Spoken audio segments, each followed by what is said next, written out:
Thank you for having me, and thanks for putting this on. That was super interesting. You seeing my slides and hearing me okay? Yep. Okay. So yeah, that was great, Andrew. Thanks a lot for that. I think that'll meld perfectly with what I'm going to be talking about here, which is kind of zooming in a little more at specific habitat elements, which I'll define here in a second, habitat features that are important, specifically for non-game wildlife, because that's kind of specialty. Quick overview. I'll start with some disclaimers, mostly around my knowledge limitations in this subject matter.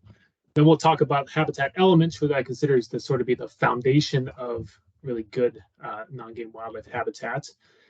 You'll see some themes we just talked about in that section. Then we'll zoom in and look at specific habitat features on the landscape that are really important for non-game wildlife. And then we'll have a brief discussion at the end about operating periods.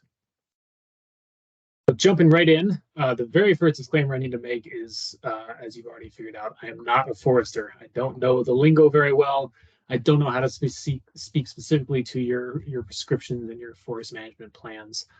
So if you were hoping for that, feel free to log off or ignore me. What I am is a non-game biologist, which means you're not going to hear a lot about elk and deer and bears and things like that. We'll be focusing very much on the idea of sort of biodiversity and overall, fish, birds, small mammals. Not fish so much, but small mammals, birds, amphibians, reptiles, those sorts of things. And I have biases. I am going to be talking about forests and forest management from the perspective of me trying to make sure every little patch of forest out there is good for non-game wildlife. So I'm not going to be trying to do the balancing act that you all have to do within this presentation. And I also want to mention that I grew up in Southwest Montana and West Central Montana. So I have a bit of a bias towards the drier habitat types, generally ponderosa pine and Douglas fir, but I'll try to have concepts and stuff that are widely applicable. So my goal here is to provide you with kind of the very fundamental stuff about forests and biodiversity and non-game wildlife habitat at sort of smaller spatial scales. I want this to be another lens that you can carry with you in the field, hypothetical lens, along with your lens that has to do with, are you getting enough board feet out of there? Where are your access routes and how can you get in there? Your lens about, wildland urban interface and wildfire risk and things like that. I just want this to be another lens in your pocket to use that will hopefully allow you to do the things that you do really well, i.e. being foresters. Use that knowledge base you have to try to incorporate some of these concepts and ideas into your forest management plans and your prescriptions.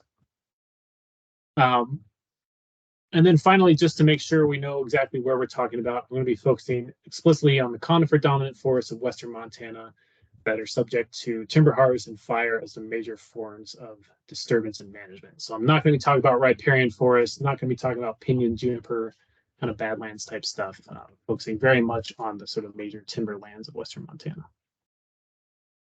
So why would you care about non-game species in forest management? The big overarching reason would be that having all the species on the landscape, managing for their habitats creates highly functioning ecosystems that are resilient to major disturbances and in the end provide important ecosystem services for us, being clean air, clean water, abundant water, and sustainable resources that we can use. There is, of course, the more ho-hum side of things, being the regulatory side. Endangered Species Act, Migratory Bird Treaty Act, Bald and Golden Eagle Protection Act, all have to do with non-game species as well. And then at the state level, we have species of greatest conservation need, also known as species of concern. One of the primary goals of our non-game program is to keep common species common, prevent Endangered Species Act listing. So this is sort of our list of species that we are concerned about that are headed maybe in the wrong direction that we want to focus special attention on. And then we can no longer ignore tourism, wildlife viewing, birding, and photography as major economic drivers. So there's a sort of dollar sign reason for it as well. And I think most of us can agree that having sustainable resources and working landscapes while providing for wildlife habitat is the right thing to do, hopefully. So what do I mean by fine scale within the title of my talk? Well, we just talked about a lot of concepts that kind of apply at the sort of landscape scale, entire forest types covering huge areas. That would be sort of the broadest scale of thinking about forests and forest management. Stepping down a bit, we can think about forest patches within those larger forested landscapes. And this is kind of what I would assume to be the ownerships that you all work with. So this could be 100 acres of private land, it could be 4,000 acres of BLM land, it could be 500 acres of DNRC land, whatever it might be, it's a discrete unit out of that, it's a chunk out of that larger forested landscape. Stepping down from that even further, we can think about patches of habitat within those ownerships that you work with. And then within those patches of habitat, specific habitat features like individual trees or a pond or something like that, that are kind of features of those smaller units. So those two sort of scales right there, patches of habitat within forested ownerships and specific habitat features are where I'm really going to be focusing on things. So this sort of hierarchy of spatial scales is something that people that are more on the ecological side might recognize as sort of some of the patterns we think about in the way that species select and succeed in various habitats. That's what we call hierarchical habitat selection. So just to use an example for what I'm talking about, I'll talk about the pileated woodpecker, a species you'll hear a lot about from me today. So that landscape scale would basically be like the range map of a pileated woodpecker. That is broad descriptions of entire forest types that pileated woodpeckers could potentially survive and thrive in. Stepping down to sort of that ownership scale where you're working with, that point we're starting to think about individual territory sizes for pileated woodpeckers and the spacing of those territory sizes, or of those territory patches. So 200 hectare chunk out of that larger range map that has food, water, and shelter that the species needs. At the habitat patch scale, we're now thinking, is there an appropriate abundance and distribution of habitat features? Are there enough snags? Are there enough areas with cover from severe weather? Are there water resources within those patches to allow pileated woodpeckers to occupy that area?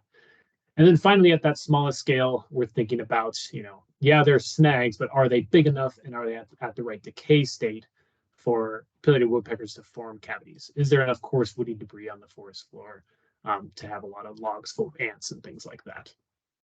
So this sort of hierarchical habitat selection is a great way to try to view the landscape as you're thinking about how you can manage forests for wildlife habitat, not only focusing on individual components of that forested landscape, but also thinking about entire territory sizes for the species you may be concerned about.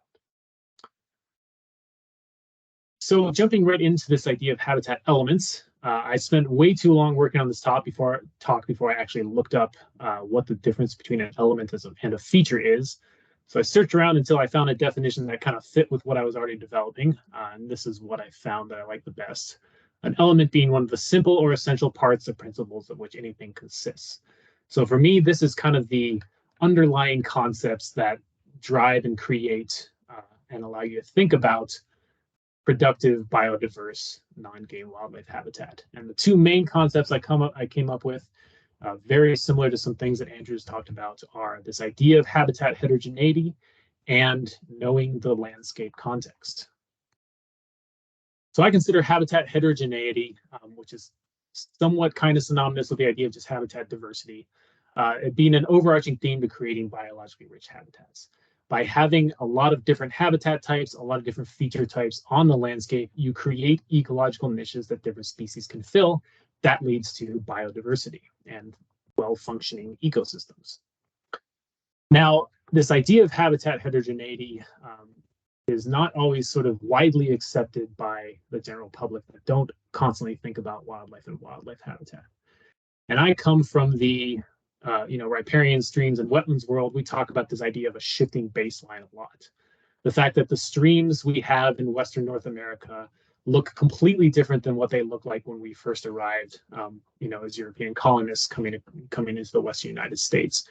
And now that several generations of people have been separated from what those streams looked like initially, we now have this sort of warped concept of what a healthy stream looks like. It's often a single thread channel through a park-like environment, little strip of riparian vegetation on the side. Whereas when we got here, there were probably multi-thread channels, huge wide riparian areas, super complicated, beaver ponds everywhere, that kind of stuff. So I assume that this exact same thing is probably across all different habitat types, including forests. And as a sort of unofficial test of that, I went onto Google Images and I typed in, what does a healthy forest look like? And this is a pretty good representative sample of the images that came back. You can see some common themes here, wide open spaces. You can see really far, perfectly evenly spaced, straight up and down trees, all around the same age, these sort of park-like environments. And that's not only a reflection of, coming from the savannas of Africa and then coming from the heavily managed lands of Europe, and then coming from, Eastern United States, where we did a lot of heavy-handed, timber harvest when we first got here. But it also comes from, just the idea that a healthy forest means that it's growing trees for timber production. Now, on the sort of ecological or wildlife habitat side, and I guess I should mention, one of the huge things that's missing from these photos, of course, is dead wood. So from the wildlife habitat ecological side, we would say a healthy forest looks a lot more like these photos. Large dead wood component, variation in the density and spacing of trees, some thick areas, some thin open areas, and just a lot more of that sort of stand level, looking at it standing on the ground complexity that creates those ecological niches, creates that idea of habitat heterogeneity at this sort of stand scale. But of course, as Andrew really alluded to, this applies to the landscape scale as well. And here's kind of our very simplified successional pathway for forest growth. And obviously, having all of these different successional stages of forest represented on the landscape is what creates that habitat heterogeneity at the more landscape scale and provides resources for a bunch of different wildlife species on the landscape. Now, speaking of a shifting baseline, if you've got a keen eye, you can recognize that there's something very wrong with this, maybe not wrong in some instances, but for the most part wrong with this sort of model of successional pathways here, which is the lack of snags from one of the most common and severe disturbance types being forest fires. So I just want to make sure that we are cognizant of incorporating the fact that there is usually in the natural condition lots and lots of snags left over from some disturbance events that creates sort of a reset of the successional pathway. Now, how is habitat heterogeneity introduced on the landscape? Well, first of all, it's kind of luck. It's, stuff that happened prehistorical times, mountain building, the areas where wetlands and streams and rivers ended up being, evolution of different species have led to heterogeneous habitats across the landscape. But what is, kind of more current times, at least in the sort of human perspective of geological time, is maintaining disturbance or maintaining heterogeneity is, of course, disturbance, which we just talked a lot about. The big ones being, of course, wildfire, but also, human manipulations on the landscape, large-scale forestry, road building, development. And then also, in more recent times, we've had these sort of landscape-scale insects and parasite outbreaks that have led to pretty big impacts on forests and forest structure. Then also the way water moves across the landscape, both in streams and rivers, and also how snow melt and rain moves across the sort of terrestrial environment. And then even at a fairly small spatial scale, individual damage to trees or multiple trees from wildlife can also be a source of disturbance as well. And that kind of highlights this idea that disturbance introduces habitat heterogeneity across all of these spatial scales, from entire burn pattern and mosaics across the landscapes to how a fire or a disease creates a certain type of snag down at that habitat feature level. So this is a really, as Andrew emphasized, a really important concept and a really important idea to bring into the idea of forest management is trying to mimic or at least get these landscapes back to within the sort of range of conditions that were mediated by disturbance events. So you've probably all seen some version of this type of thing where you have some sort of habitat going through its successional stages, and then all the different species and how they overlap with those successional stages. So this is just to, again, emphasize this idea that there are not only species that are specialists to things like mature and old growth forests, but also species that may need, pole sapling and young stages for hunting, and may need the mature and old growth stage for denning, such as the lynx. And even more generalist species like ruffed grouse that can cover a wide range of these because they're, more adaptable and not necessarily tied to certain stand structures, but more individual habitat features like drumming logs. So based on kind of what I've said right now, if you're looking at this, small ownership on the landscape and trying to think about what Torrey just said about habitat heterogeneity, you're looking at that and thinking, okay, well, I need to try to jam all of those successional stages of the forest into this small ownership in order to be providing for wildlife habitat. And that's not really what I'm trying to say, because it's also really, really important to understand, as Andrew highlighted, this idea of landscape context, where you're at in the landscape and how the forested areas on your property meld or don't meld with what's going on around you. So zooming in on that property a little bit, even from Google Earth and from knowing a little bit about what this place looks like on the ground, I can start to highlight some different sort of contiguous forest structure types or habitat types that might be important to consider for wildlife. So here we have this big flat open bench with mostly open, mature ponderosa pine, Douglas fir trees. So that could be its own habitat patch. We have this kind of southwest facing slope with a grassy understory, kind of widely spaced trees. We have this denser, maybe even old growth forest type that's down near this wetland area and has a lot more wet vegetation in it. We have this cliffy, rocky area over here that might be, peregrine falcon, golden eagle nesting habitat. And we have this kind of grassland bench that's maybe experiencing some conifer encroachment or something like that.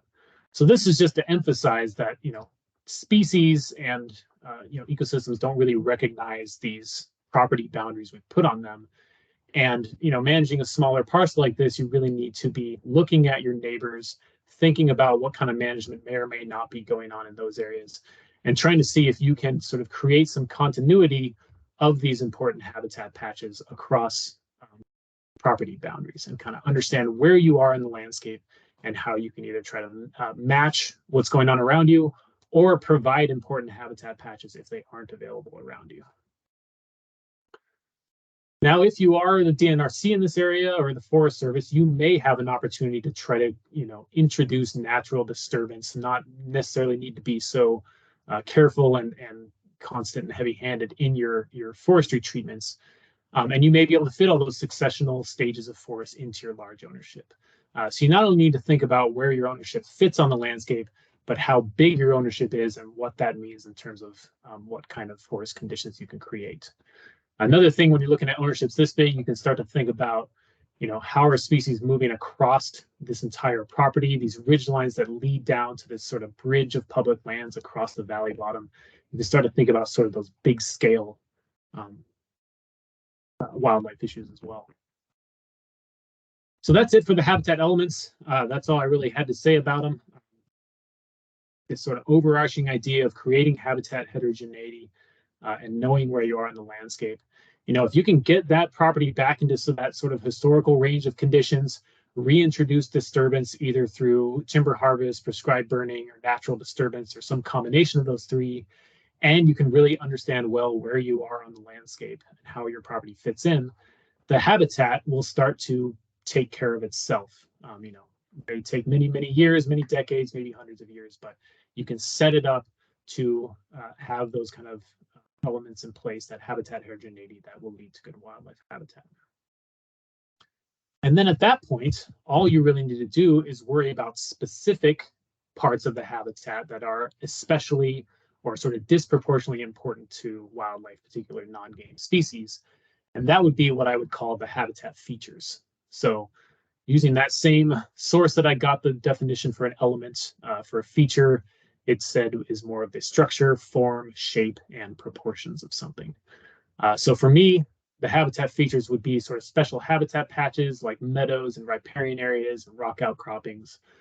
We talk about individual trees, both living and dead, that are especially important for wildlife, and then have a really brief discussion about the understory. And when I talk about the understory, I'm mostly referring to sort of deciduous shrubby vegetation.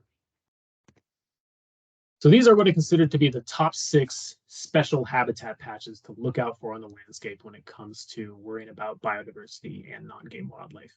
One honorable mention is rocky areas, rock outcroppings, cliffs, scree slopes, and things like that. There's not a ton of really active management for those, so I didn't include them, but did want to mention that here. So I'll go through each one of these kind of individually and sort of talk about them, but Generally, if I'm going to be commenting on a forest management plan or a timber harvest or something like that, or somebody just wants kind of my opinion about their property when it comes to non-game wildlife, the very first thing I do is get on Google Earth, get on some high resolution aerial imagery, and just start marking off these special habitat patches, or what I think might be special habitat patches. Because for things like old growth patches, you can't necessarily see them as easily from aerial imagery as you could like a wetland. So we'll start with wetlands. I kind of distinguish wetlands from streams and riparian areas as being these sort of discrete units out in the forested area where the vegetation is reflective of some sort of either temporary or constant influence from water. So that could be groundwater or surface water or water collecting during rainstorms or snowmelt. There's lots and lots of different kinds of wetlands. We all know about lakes and ponds and kind of shallower depressional wetlands. There's also wet meadows where the grasses and the plants there stay green much later in the year because of some sort of connection to groundwater or a nearby floodplain or something like that.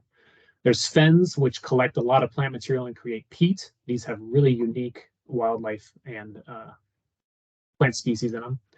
There's also seeps, which can just be these tiny, teeny, tiny little wetlands that form when a little bit of water pops out of the ground and then goes back underground, not far down. And then woody draws, maybe not considered wetlands, maybe more of a riparian area, but basically the right microclimate and the right sort of collection of natural water falling on the landscape to allow the growth of deciduous vegetation and sometimes riparian woody plants. I'll combine these two combine wetlands with streams, riparian areas, and floodplains, which are kind of another wetland type. But these are much more linear features, usually span the entire ownership or at least a large portion of it, and have generally a lot more active disturbance regime because of periodic flooding every spring.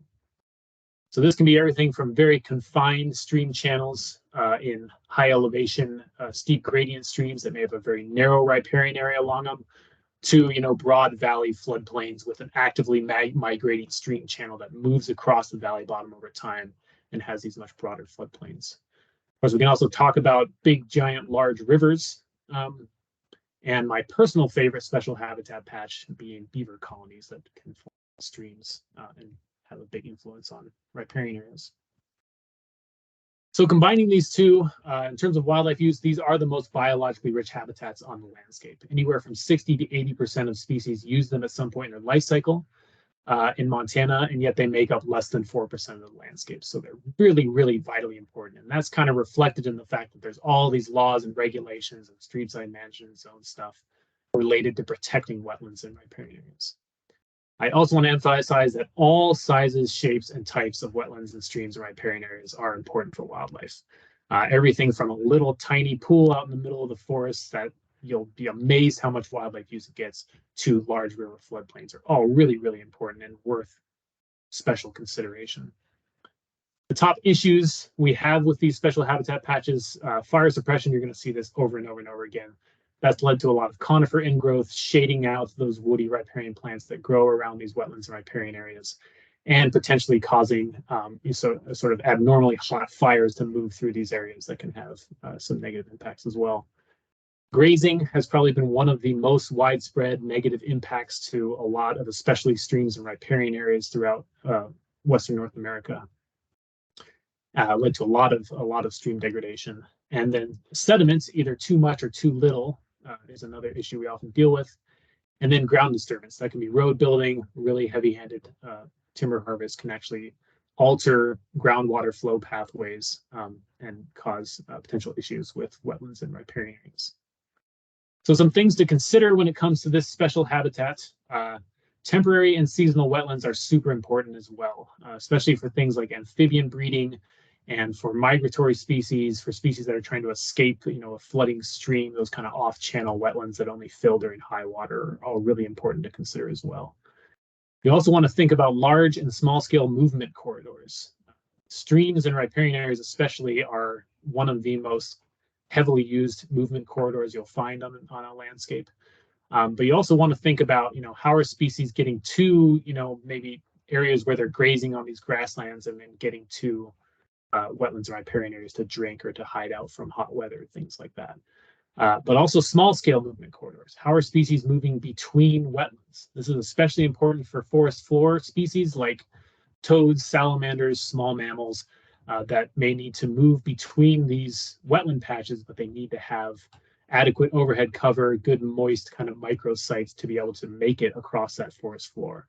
So coarse woody debris and down woody debris can be really important to maintain between wetland patches for non-game conservation.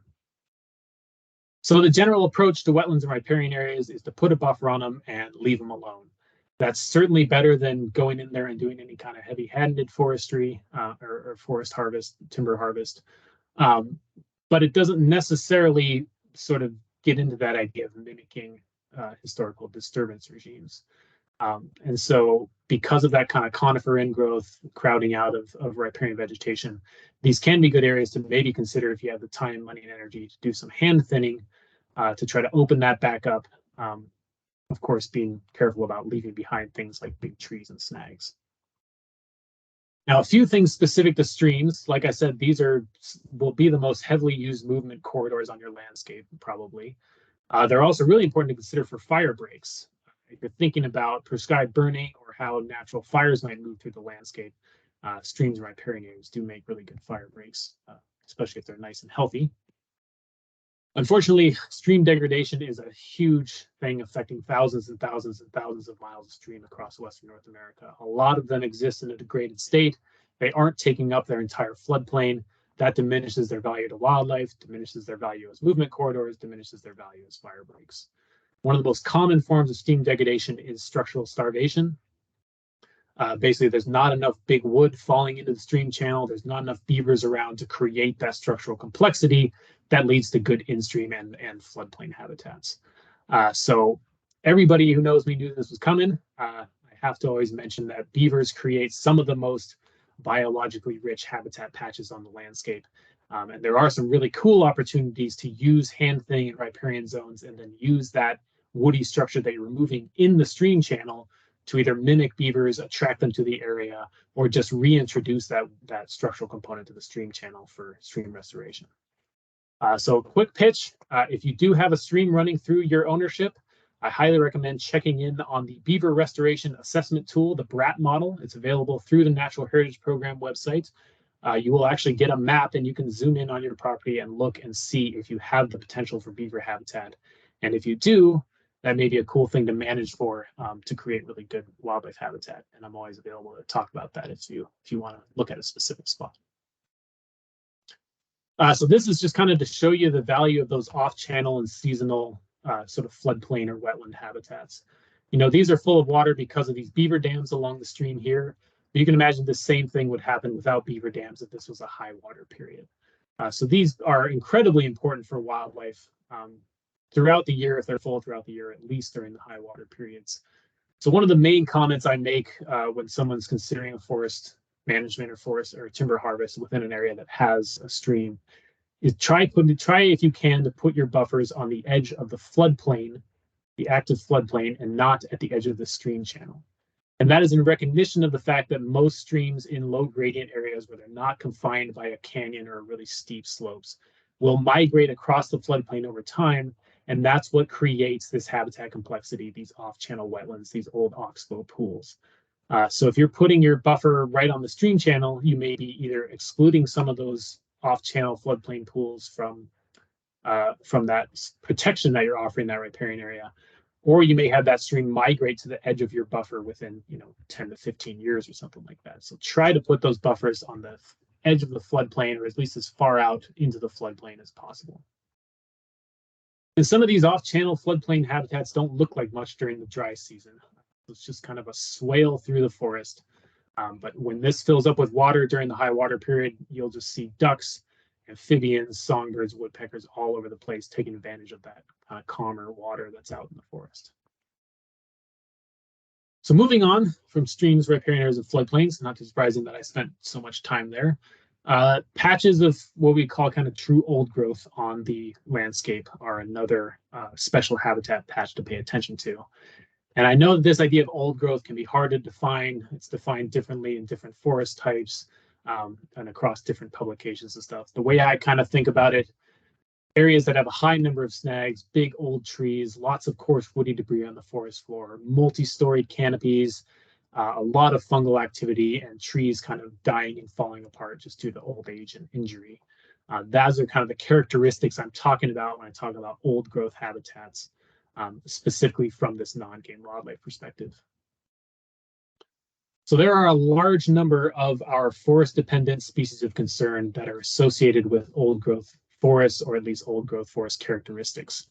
That is sort of a reflection of the fact that they are relatively rare on the landscape, you know, relative to pre-colonization levels, and therefore really, really important to identify and protect if you can.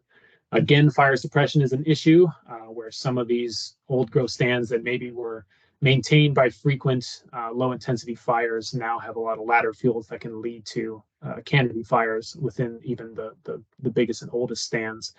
And then another habitat issue would just be the fact that they're mostly in fairly small patch sizes. So some interior nesting species or dependent species may not be able to find a big enough patch for their needs. We do need old growth in all types of areas. It can be tempting to just kind of leave your old growth conditions on the steep, high elevation slopes away from the main access points, but we definitely need them, especially near wetlands and riparian areas, especially near grasslands and meadows and other forest openings. So we need them across all different topographies and elevations. These can also be important movement corridors because in a natural state, they tend to have an open understory with a high sort of canopy cover. So it's good security for species moving across the landscape. So this can be another area to consider hand thinning to try to protect those old growth characteristics, but probably not a place to do sort of heavier timber harvest. Now, these first three special habitat patches, I consider them to sort of be either hands-off or very, very careful sort of forest timber harvest zones. No-go zones for really heavy-handed timber harvest, commercial harvest. But if you're able to do some hand thinning, some prescribed burning relative to wildlife habitat and restoration, there definitely is a need for that out there. But it's certainly better to go hands-off than to have any major impacts. Now, in contrast, the next three special habitat patches I'll talk about are areas where actually some pretty heavy harvest may be needed or may be beneficial to these systems. So kind of trying to provide a little separation there between these two types. So the first one would be grasslands and meadows. So grasslands being kind of their own ecosystem or their own sort of vegetation type, and you're really just dealing with transitional areas between your forested areas and the grasslands. Meadows being more discrete units, kind of like wetlands, just kind of openings out in the forest. They both serve generally the same function for wildlife. Critters go into them, they feed, they forage, they hunt, they do whatever they do, and then they hang out in the forests nearby. So that emphasizes not only the importance of the grasslands and meadows themselves, but also the nearby forests that a lot of those creatures that use the grasslands and meadows will also spend a lot of time in. This encompasses what we call winter range in the game world. So elk and mule deer need those sort of southwest facing slopes that are dominated by grasses, tend to be more windswept. Those are critical areas for them to survive the winter. So we at FWP spend a ton of time trying to enhance and protect winter range because it is such a limiting factor for elk and deer on the landscape. But also there are bird species that are entirely dependent on grasslands, and these are incredibly important hunting areas for raptors, especially those raptors that are, forest interior species or forest edge species. They may not be in an area, even though your forest conditions may be great, if they don't have meadows and grasslands nearby for hunting. Again, fire suppression that's led to a lot of conifer encroachment. We've lost thousands and thousands of acres of open grassland and lost some meadows entirely to sort of conifer encroachment and conifer infill. Overgrazing is also a problem in grasslands and meadows. Put an emphasis here on overgrazing because grazing is beneficial to grasslands when it's at tolerable levels, but when it gets to the point of being overgrazing, that's when you get issues with excessive erosion, switching to sort of annual plants, and then invasive weeds as well. So for management, this can be the type of area where you may be, from the wildlife habitat perspective, justified in doing more heavy-handed harvest because you can really enhance those range conditions for wildlife and maybe even cattle if that's part of your goals. You can also open up some of those lost meadows that have become filled in with conifers. But I do want to emphasize that still leave some trees out in those open areas, little, patches here and there, one big one, a couple snags, a small little grouping, because those still will be really heavily used by wildlife, especially considering, those hunting raptors that want to come out and have a good perch out in the middle of that hunting area. Patches of deciduous trees and shrubs are also really important areas to highlight because of their importance to wildlife. So this would be things like aspen stands, areas that are kept open due to frequent disturbance like floods or avalanche chutes or things like that, or areas that are just kind of prone to having more of a deciduous shrubby or tree growth. So this can also include areas where a really severe burn has gone through, and you get that huge flush of deciduous vegetation coming back. These are biodiversity hotspots in the landscape, as a lot of these special habitat patches are. A huge number of species that use aspen stands and deciduous vegetation. Some that are even specialists in those areas will only use aspen stands and things like that in the forest. They also have an important dead wood component. Aspen stands and cottonwoods produce a lot of really good, heavily used snags. And they also produce a huge amount of insects. So they can actually support nearby, insect-eating animals in nearby forested areas with just the extreme amount of insect production that comes out of these deciduous patches. Once again, fire suppression is a main issue here. There's a lot of crowded out aspen stands. Aspen is kind of a colonizer, early successional species that needs things like fires and heavy disturbance to gain a foothold. And so we've lost a lot of big aspen stands just due to conifer ingrowth. And then grazing and browsing animals are really good at suppressing these species. So that's another important consideration. These types of habitat patches are often associated with wetlands or areas where water collects naturally on the landscape. So that can be a good way to actually identify some of those important habitat features. And, there's a lot of forestry going on that works to expand aspen stands by, really heavy harvest within those areas, pulling out all the conifers from the aspen stand, disturbing the ground around it, even pulling out conifers from around the aspen stand to give it room to grow into. That can be another good way to use timber harvest as a wildlife enhancement tool. Finally, we're at the last of the special habitat patches. These are areas that are important for movement corridors and connectivity to other neighboring land ownerships. Again, I emphasize the idea of riparian areas and streams being some of the most important ones you'll have in your landscape, but also sort of natural ridgeline features and low-lying areas, anywhere that sort of provides species protection from predators, protection from extreme weather, and they can kind of move through while feeling secure. Now, things like large carnivores may not want that level of security. They tend to move a lot along these big ridge lines, or if these are really windswept, then you'll see the ungulates and other things using those as well to stay out of the deep snow. But also roads and trails, you can pretty much expect that those will become movement corridors for wildlife, especially if they're in areas with a lot of deadfall or really dense understory.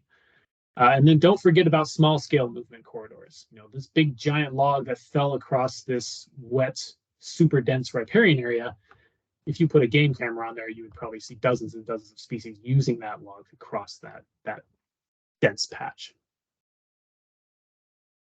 So always be thinking about those large and small scale movement corridors, but also there's a lot of different types of wildlife movement. There's daily movements like elk moving out into the grassland to forage and then going back to the riparian area to hide out during the hot part of the day.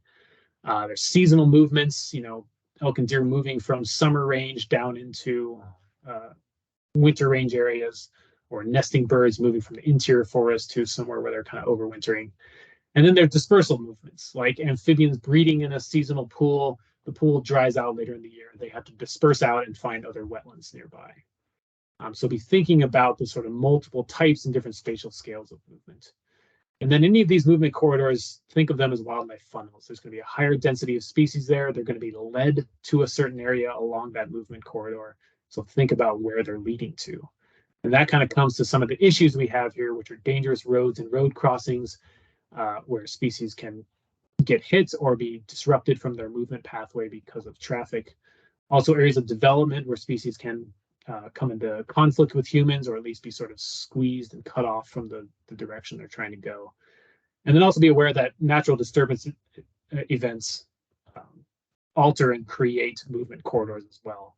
thinking about things like insect outbreaks or severe fires that create so much deadfall that large species can't even move through them.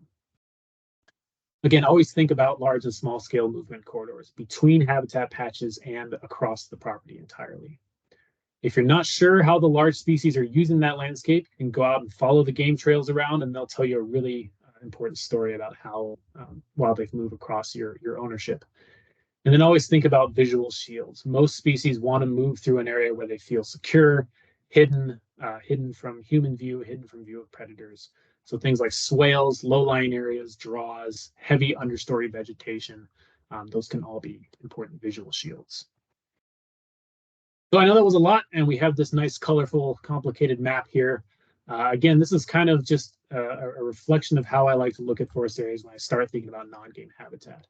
These cooler colors, purple, blue, and green, being those kind of hands-off areas, really, really special protection areas, want to do as much as we can to maintain the functionality of those. Whereas the warmer colors being areas where timber harvest, even sometimes, complete removal of conifer trees from some of those areas can be a really benefit to those as special wildlife patches. So once you kind of mark these things off from an area, you start to see where are your big areas of contiguous forest where you don't necessarily have to worry about running into a potentially really important patch of habitat for wildlife. And at this point, when you're sort of developing your cut units and coming up with a plan for what you're going to leave and what you're going to take, this is where you can start to think about individual tree species or individual trees that may be important for wildlife. And that is exactly where we'll go next. So I started again with this figure because I just want to emphasize that, again, all of these successional stages, all of them contain trees that are important to wildlife. And, these are representative of sort of the straight up and down healthy tree, the one you're generally targeting for timber harvest because it has the highest timber value. And trees in the general sense are valuable to wildlife. We're talking about forest areas, we're talking about forest dependent species. Of course, they're going to like trees. They're important for foraging, for roost sites, nest sites, escape cover, and just general ecosystem function. And again, the emphasis here, many age classes represented across the landscape, shifting through time and due to disturbance events. You want to limit those park-like environments with the superly evenly spaced trees and the entirely open understory. I'm not saying they shouldn't be anywhere on the landscape, but overall, as Andrew talked about with sort of what disturbance naturally creates on the landscape, it's variation in height and density of the remaining trees across the landscape. Now, there are a few general recommendations here on sort of just living healthy trees. These sort of dense congregations, I wish I had one of those pictures that Andrew had of those ponderosa pine regen. These little pockets, especially when they're in the mature and old growth forest stage, can be really important for wildlife. You'll see them used a lot as roost sites, escape from predators, ways to get out of extreme weather events. And then on the opposite end, when you have taller trees sort of mixed in, some of those, legacy trees that are left over from past disturbance events, those tend to be really heavily used nest sites, perches for raptors. You'll see a lot more heavy use of bats if those are snags or wounded trees. And then scent marking posts oftentimes for things like coyotes and bears and mountain lions. So they serve an important role as well. So all the rest of the trees I'm going to be talking about through the rest of this part of the talk are just the other types of trees you see on the landscape, the wounded ones, the dead, the dying, the injured, etc. Before I get into all those types, I just want to make a quick pitch for exceptionally large trees. I consider this to be about 3 feet DBH or higher. These ones that you find on the landscape and you get kind of excited about because they are leftover legacies from long time ago. And these are very, very rare on the landscape. I know this because I spent a ton of time looking for them. As you can kind of see here, I like to take pictures next to them. And so they should really be the prized possessions on your ownership. They're really, really cool kind of gems out there to hold on to.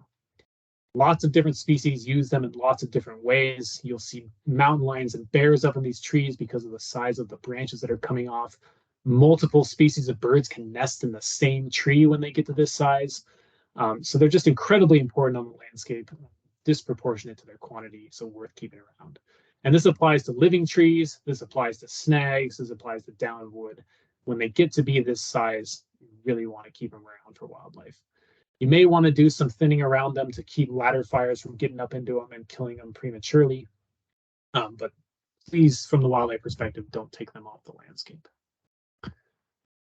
Now that we've got that out of the way, I'm going to roughly follow the outline provided in this really great publication that Leah, who's coming up next, turned me on to, which is from Bull et al. In 1998. Trees and Logs Important to Wildlife in the Interior Columbia River Basin. Highly, highly recommend reading this publication because it's got some really great tips on the types of things we're going to be talking about next. So we'll separate between living trees and dead trees. Again, the idea here is to focus on if you're trying to figure out which trees to leave behind for wildlife. I'm going to try to tell you here which ones are of the highest value. So I just call these funky trees. I think wolf trees is the more technical term, although I think that's more applicable to hardwoods. But these are just trees that have had some injury in the past that they've recovered from that have led to kind of a weird growth form. Fortunately, they usually survived past timber harvests because they're so funky. They have a fairly poor timber value, but huge wildlife value. Lots of structural complexity in the canopy, big, giant limbs that form that create really good platforms for things like bears and mountain lions to rest on or owls to nest on. And because they're so weird and complicated, they tend to have a higher chance of getting injured and therefore allowing decay to start to happen and increasing their value to wildlife even further. These are, I just talked about those sort of exceptionally large trees. A lot of them tend to be these kinds of trees because they just didn't have any timber value back when the original harvests were going on. Another type of living tree are trees with brooms. Brooms being these excessively dense and weird-looking outgrowths, branches from the bole of the tree. These can be caused by a lot of different things. Most often it's mistletoe, which is a parasitic plant. In a few tree species, it's a rust fungus. And in ponderosa pine, it's a certain disease called lytroderma.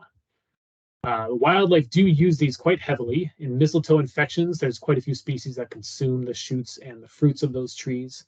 They provide exceptionally dense cover, both to escape from predators and to escape really severe weather events. And if they're nice and big and dense and broad, there's quite a few owl and raptor species that will actually nest on top of these things. So if you're in a forest that doesn't have enough big trees or large snags for some of those raptor species that normally nest in those types of trees, brooms can actually be a potential replacement for nest sites. Now, I know that mistletoe and different diseases are kind of a scary term when it comes to thinking about timber values and maintaining that harvestability on those properties. But there is ways to sort of keep around the brooms that have already formed, the kind of lost cause trees anyway, without threatening the rest of your stand. So if it's a mistletoe infection, by keeping a 30 to 50 foot buffer around the patch of mistletoe infected trees that has no trees, you can sort of keep that mistletoe infection from spreading, or at least spreading really rapidly. For ponderosa pine, because it's a different disease, you need a 100-foot buffer. If you're looking for particular trees or particular patches of trees to retain, just know that if you're trying to attract raptors, you need at least a 3-foot diameter, super dense brooms for that to happen.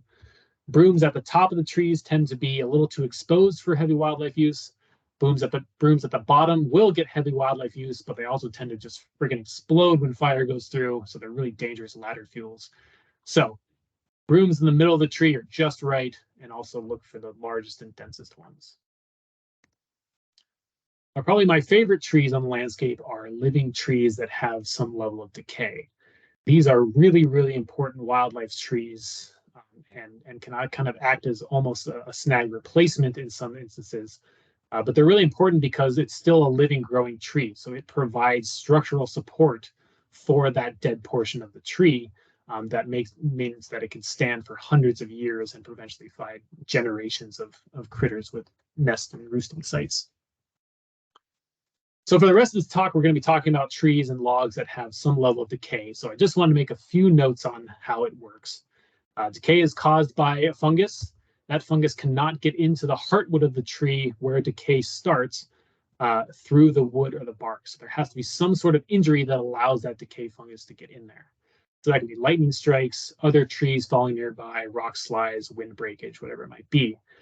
There's also some wildlife that can introduce that fungus. So porcupines, beavers, bears, people can all cause injuries to trees as well. One of the main avenues it seems that this fungus gets spread around is through woodpeckers that kind of get it on their bill, get it on their feathers from feeding on already decaying trees, and then going and making some test holes in another tree or something like that may actually introduce that fungus to the heartwood where it can start that process of decay. If you're looking around your forest trying to find which trees have decay to potentially be your wildlife trees, obviously look for wounds where that decay fungus maybe already has gotten in or will get in the future. Cavities that woodpeckers have created can be a good indication that there's heart rot going on. And then the more direct thing being the conchs, the fruiting bodies of those decay fungus kind of poking out from the trunk. Now, I also want to just give a few notes on cavities. This is one of the most heavily used part of trees that have decay components of them. These are created by woodpecker species, so red-headed woodpeckers, pileated woodpeckers, sapsuckers, flickers being sort of the main cavity creators. So they can be created by woodpeckers, or they can also be created by a tree level disturbance, a big branch breaking off, leaving behind a cavity. But in both situations, it almost always requires some level of decay. There are primary cavity excavating birds, like the ones I just listed, pileated woodpeckers, flickers, sapsuckers, those sorts of things. And they basically are the birds that are strong enough to bore through this really dense, heavy sapwood and then excavate that decaying heartwood to create their cavity. So there's a whole suite of species that are those primary cavity users, and then they create cavities that are then used by dozens of other species throughout the lifespan of that tree or that snag, which are the secondary cavity users. So having those primary cavity users on the landscape is incredibly important for making sure that all the other species that kind of cascade down after them are also provided for on that same area. So back to our living trees with decay. There's lots of different types of decay. There's core decay, where basically the entire heartwood sort of melts out from the tree due to that fungus. Notice this is actually a living tree still, remarkably enough. That core decay can also create one of the most important wildlife trees out there, being hollow trees. If you suspect or if you know you have a hollow tree out there, please protect it with your life. These are really, really cool. There's bat colonies that'll use these. There's swift colonies. There's bears that'll den in these. Fishers, pine martens, all sorts of stuff use these hollow trees. So those are really cool and really, really rare on the landscape. There can also be just pockets of the tree that are decayed out rather than the whole column being decayed. There's top dieback, where basically this living tree and living bark is supporting these kind of columns of really great wildlife habitat up at the top of the tree. Broken top trees create really good platforms for nesting birds like eagles and owls and things like that. But also that can be a great way for that fungus to get into the heartwood. And then one more note on decay. Once that heartwood decay reaches the bottom of the tree, that is when ants and so the ground beetles can kind of inundate it, and it becomes basically a giant feeder column for birds and bears and other species that go after those insects. So these become really important sort of foraging trees once that decay reaches the ground level. So that's it for living trees that are important to wildlife. We had the trees with brooms, living trees with decay, and the funky wolf trees, all really, really important, good trees to leave behind for wildlife. So now we'll go into talking about dead trees. And I use this slide on purpose because I'm not talking much about severely burned, kind of stand replacement burn forests in this talk. That's mostly just not having enough time to do it, and the fact that it is an entirely different discussion in its own right. But just want to quickly recognize that these are an important forest type, an important habitat type for species like black-backed woodpecker, three-toed woodpeckers, rufous hummingbirds, western toads even in some cases. So there's a lot of language out there about this being a moonscape, being, the forest has been destroyed, blah, blah, blah, et cetera, et cetera. I just want to emphasize that these areas are really important to wildlife and not necessarily a bad thing on the landscape. The first dead tree we'll talk about are dead standing trees, i.e. snags. I'm sure a lot of you have dealt with this a lot. Wildlife use by these is off the charts. The three primary uses being nest sites, i.e. cavities and species that nest at the top of broken off trees. Resting, i.e. roost sites, lots of cracks and crevices that species can use to hide out. And then because they get so inundated with insects, they're important foraging sites as well. But there are other uses that wildlife use. It's been estimated that up to 25% of Rocky Mountain breeding birds use snags at some point in their life cycle. And the big takeaway here is that they're severely lacking on most forested landscapes, especially when you talk about large diameter snags. Now, the only places where they aren't severely lacking are generally areas that have experienced, severe burns or areas where you've had major insect outbreaks. So if you're not in one of those areas, you're probably in an area that doesn't have enough snags, especially in that large size class. And I want to emphasize that it's not just about cavities, though. There are all sorts of things that snags provide for wildlife. Of course, there's the classic cavity nesting species, but there's also things like the brown creeper that only nests behind the sloughing bark coming off of large snags. There's bats that also rest behind the sloughing bark, or they like these big vertical cracks that go up and down these big snags. These open tops with big sturdy branches are really good for fly catching birds and eagles. The broken top nesting raptors, the great gray owls. The big chunks of bark and the huge branches that fall on the forest floor provide really good microsites for things like western skinks and western toads. And so there's really just a lot of sort of structure that's created by snags that provides for a huge number of wildlife species, not just those that use cavities. So in the original version of this talk, I had a whole big long section where I went through each of these 6 different criteria on the right and had specific recommendations about snags for each one of those. I just didn't have time to include that today. So I do have another version of this talk that I can give to Jason to hand out to people if you're interested, that kind of goes through and has a lot of text related to all these things. But I really just wanted to focus on the most important aspects of snags and which ones to keep on the landscape. And this is really just getting back to that idea of habitat heterogeneity. By having multiple different types of snags, different heights, different sizes, different densities, different clusterings, different decay stages on the landscape, that's the best way to provide for the range of wildlife species that use these trees throughout their life cycle. This is one of the coolest things. This sort of shows the progression of a snag from a living tree down to the stump and kind of coarse woody debris it creates on the forest floor. When those trees first start dying and being injured, this is when beetle infestations peak, and you'll see these trees just get ripped to shreds by foraging woodpeckers. That next stage, 4 and 5, that's where you have the strongest ratio of the strength of the outer sapwood to the decay stage of the inner heartwood. And so that's where you'll get those primary cavity nesters coming in and creating those cavities. That then sets the stage for the next few stages of snags that are used by those secondary cavity nesters. This is also the point out in these later stages where that heartwood decay tends to get to the forest floor, gets inundated with ants and other types of beetles, and these tend to be the most important sort of foraging snags for wildlife species, including what we call the weak excavators, the things like Lewis's woodpeckers that aren't as good at digging through wood as the sort of primary cavity nesters are.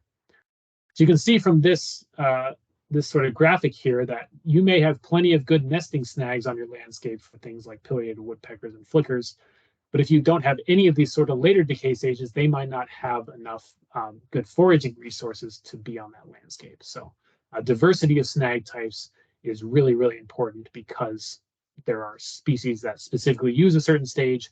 More often, there's species that use all the different stages for different things. And you can kind of see the parallels between this sort of decline here and sort of the rise of the successional stages of the forest succession. And it's kind of the same idea. You want all of these things represented on the landscape for biodiversity and for non-game wildlife. So I won't talk too much about creating snags, but like I said, in most landscapes, we don't have enough snags, especially large ones on the landscape or in those ownerships. Natural snags are always better, But if you are going to create your own snags, girdling and silvicide tend to not create very good snags. Topping trees is sort of a good middle ground. The best thing you can possibly do is try to mimic how they form naturally, which is with decay fungi. You can actually inoculate trees with decay fungi, or using pheromones to actually attract beetles to specific trees. So finally, we're talking about trees that have fallen onto the forest floor. And I'll be fairly brief with this part. I just refer to it as coarse woody debris. I know there's a lot of other names for it. Use by wildlife for this stuff is also kind of off the charts. A lot of the same uses as snags, maybe not as common for nest sites. This is really important stuff for things like small mammals, amphibians, and salamanders and frogs and toads that need to move across the forest floor. These create moist, thermally stable, protected microsites that allow those species to move into terrestrial environments without drying out or get taken by predators. Therefore, they're really valuable near water bodies. I talked earlier about making sure that there's lots of woody debris connecting wetlands on the property if possible. This downwood can suppress or enhance understory growth depending on kind of density and whether you have to deal with grazing and browsing ungulates and cattle. So if there's too much of it, it can kind of overly shade the forest floor and not really provide room for those understory species. And if there's just the right amount of it, it provides really good microsites. It protects those shrubs and understory vegetation from browsing and grazing animals. So it can actually really enhance things. If there's too much coarse woody debris on the forest floor, that is a fire risk, of course, and it can be a major movement impediment for large species like elk and bear and deer. But if there's too little, that becomes a movement impediment for those smaller species. And you may kind of disrupt a really important component called the subnivean layer. The subnivean layer is a layer between the bottom of the snowpack and the ground that remains snow-free year-round. And that has a huge amount of small mammal activity going on in that little layer. And so when you see, these images, these cool images of foxes and coyotes and owls kind of diving into the snow and coming up with a vole, that's often them diving through the snow layer down into the subnivean layer where all that small mammal activity is going on. So if there's not sort of enough topography and roughness on the forest floor, that subnivean layer may not form, or it may not be as sort of biologically active and rich as it could be. Now, of course, there's lots of other functions of dead wood on the forest floor: soil health, capturing sediment coming off the hillsides, germination sites for new trees, all sorts of other functions. These are just the ones that are sort of directly related to non-game wildlife. Just as there's a bunch of different classes of decaying snags, there's a bunch of different classes of decaying logs as well. My general sense is that you're rarely going to have time and resources to walk around marking and preserving individual logs. So really the emphasis here again, diversity of sizes, diversity of decay states, all sorts of different orientations, really dense in some areas, like wetlands, riparian areas, things like that. Not so dense in other areas like open grasslands and meadows and things like that. Having that, again, keep coming back to it, habitat heterogeneity will always be the best in terms of biodiversity. So I included this little table. I won't go through it right away. This was just to kind of show that a lot of for those 6 different kind of characteristics of snags and downwood. Generally, the guidelines are fairly similar between snags and downwood. And so you can kind of go through this later if you want. But the emphasis really being that the bigger they are, the more important they become for wildlife, and diversity is key. So briefly, I want to touch on the understory, primarily referring to shrubby deciduous growth that oftentimes comes in after you open up the canopy and cause a level of ground disturbance. This is a really important habitat component for a wide range of reasons. You can see what those are up at the top left there. One of the big ones being that it produces a ton of insects, and there are specialist bird species that only nest in that kind of shrubby understory vegetation. So you can't really expect it to pop up anywhere, especially those, southwest facing windswept, steep, rocky slopes.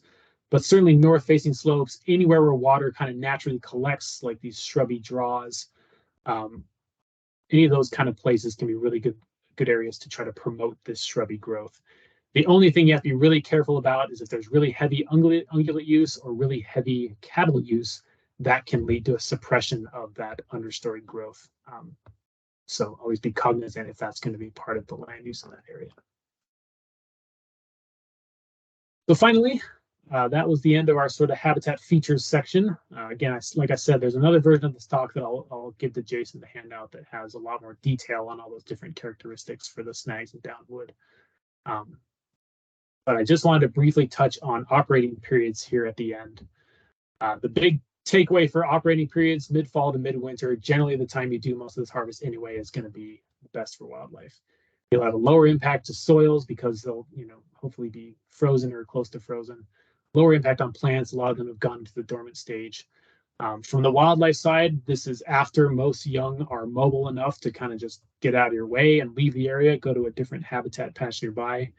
And this ends before some of the species that start to establish their territories early in the year. Some species-specific no-go dates for grizzly bears, April 1st to June 15th.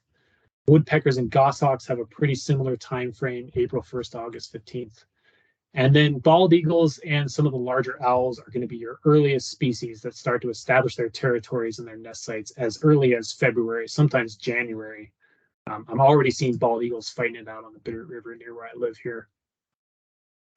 So just be aware that if you do have to push into that February, March timeframe, you are starting to get to the point, especially in March, where a lot of stuff is starting to happen in the wildlife. Now, I always emphasize that if you do need to push later into that early spring timeframe, or if you need to start a little earlier in the late fall, it is always better to get it done in 1 year rather than spread it out over multiple years. That disturbance for a nesting species that is used to using a territory that's in your ownership, they may leave for a year, they may not be successful there for a year, but they're much more likely to come back and check it out again that next year than if that disturbance is ongoing for a 3 to 5 year time period. So if you're trying to weigh whether to just get it all done but move into some of those sort of no-go dates, or spread it out over many years, I generally try to tell people, like, let's just get in there and get that treatment done. So as a wrap up, 4 big questions that kind of come to mind. Again, the idea that habitat heterogeneity as a habitat element creates ecological niches that different species can fill, and does so at every spatial scale that you consider on the landscape. So the big question to ask yourself kind of harkens back to Andrew's talk. How would fires, flooding, diseases, pests, parasites create habitat patches naturally on the landscape, and how would they create a forest structure on the landscape naturally? Always be aware that no ownership exists in isolation from the perspective of wildlife. Always be thinking about, how does my ownership fit into this larger landscape, and what can I do to accommodate habitat patches and habitat types that cross boundaries. At the habitat features side, always work to identify those really special biodiversity hotspots on the landscape and treat them as such. Treat them as special habitat gems. How can you work around them, or how can you enhance them for And then within those habitat patches, think about what features may be missing, and if you can set up that landscape for those features to be brought back in the future. Primarily, this will be considering things like exceptionally large trees and snags and coarse woody debris. Now, kind of a little look ahead at my talk this afternoon on the State Wildlife Action Plan. The species of concern, or the species of greatest conservation need, same thing, that we have in Montana kind of tell us a lot about what's missing in our forested landscapes. So you can kind of use them as focal species to speak to the habitat features or elements that may be missing. So a lot of those species of greatest conservation need in forested areas are wetland and riparian dependent species, mature and old growth forest dependent species, and snag dependent species. So that gives you an idea of kind of what's missing and what we need more of. Now, all of these questions, all of these considerations, if this habitat lens I've been trying to give you is just too complicated and you're feeling overwhelmed and you just want some advice, it is a part of my job to help manage wildlife habitat to the benefit of non-game wildlife. It is one of the jobs of all the non-game biologists in the state. I can't guarantee that all of us will have time to go out there and walk the property with you and mark trees and things like that, but we can at least get a good look at it on high resolution aerial imagery, hear your descriptions of it, hear your goals, and try to provide some really good recommendations for you. That is literally a part of our jobs. So always feel free to reach out, and we'd be happy to talk to you about these kind of things and kind of help you navigate all this complex stuff we're talking about today. So thank you for your time. I don't know if I left any time for questions, but really appreciate the chance to talk to you, and always feel free to reach out with questions if you can't get them in today. All right, thanks, Torrey. Yeah, since we kind of ate into 5 minutes of your presentation at the start, I wanted to make sure we'll give you an extra 5 minutes, which may mean we'll go an extra 5 minutes into lunch. Maybe I'll just start at the top and we'll get a couple. And then I was thinking, maybe we can just catch the rest of them during lunch break, like right after Leah's talk, or come back early. Would that work for you?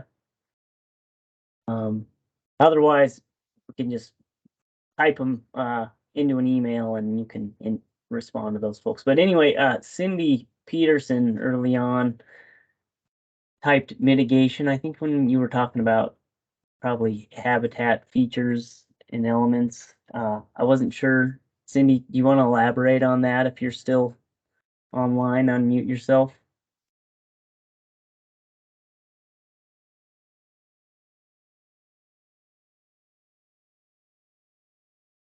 Not hearing her.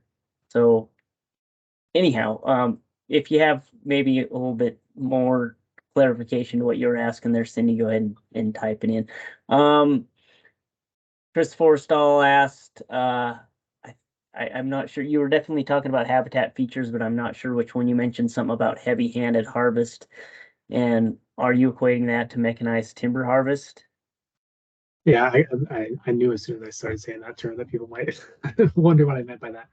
Yeah, that's basically what I'm kind of talking about with more heavy-handed harvest being sort of commercial harvest, mechanized harvest, or at least large quantities of trees coming out where you're having to drag them across the forest floor or have heavy equipment going in there. That is kind of what I'm talking about with heavy-handed. Cindy did enter in the chat there saying she was talking about grazing damage to stream banks and how to mitigate grazing damage. A lot of landowners, like you said, use grazing, probably in combination with a whole variety of things in forestry on their lands, and what might you offer in terms of mitigations, I guess. She was probably talking about the wetlands and riparian, I'm assuming. Yeah. So yeah, great question. So if possible, fencing out riparian areas is always the preferred way to keep cattle from really damaging them.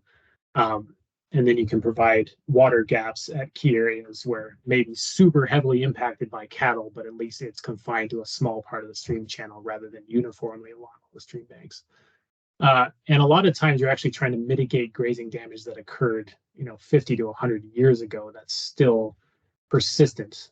One of the main things we work with or deal with a lot of stream incision, where the stream cuts itself down in the floodplain and basically gets stuck in an incised channel. It can't access the floodplain anymore, things like that. So one of the ways you can kind of mitigate for that is if you are doing timber harvest sort of near the riparian area, or if you're doing hand thinning in the riparian area, you can use that big wood in the stream channel to reintroduce those structural elements, get the stream moving, laterally eroding banks again, and that reduces the stream velocity in that incised channel and can allow the stream to start to sort of rebuild itself, rebuild that sediment bed that actually raises the stream back and reconnects it with the floodplain.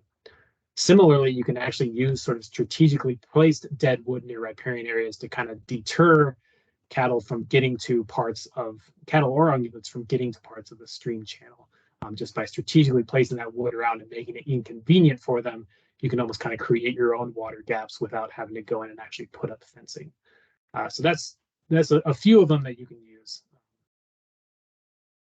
Perfect, thanks. Well, Jacob and Shane, we'll have to see if we can get to your questions like during the lunch break, I think. But we'll have to keep moving on. So I appreciate it, Torrey, and I appreciate you putting your info out there. Folks can get a hold of Torrey.